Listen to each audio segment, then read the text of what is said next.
After driving near the water that winter day, Brian Lavery thought he saw a dog splashing in the ice. And so I looked back and I just saw these little arms and legs going. Without thinking, Brian raced into the frigid water, so far it reached his chest, and found a small child floating face down. It was traumatic because I was afraid that when he stopped moving, that something terrible had happened. When Brian turned the body over, he saw a little boy's face as red as a beet. And he let out a big blast of air. You know, it was a gift. I was so grateful. That was 1968. Brian was barely 18, and the boy he saved, Michael Pickup, had just turned 2. And that was the last time I saw Michael until about 3 weeks ago.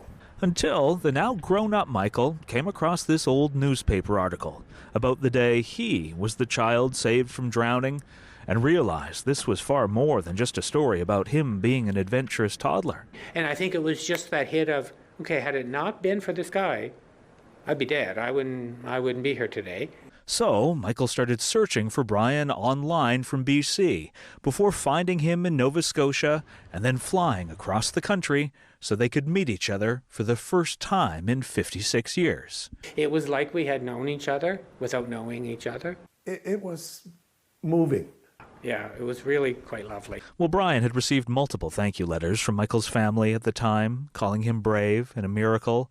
Michael finally got to express his gratitude in person, calling Brian a hero. That touches you in a way that you can't really put into words. Michael says the experience inspired him to pay it forward by helping others.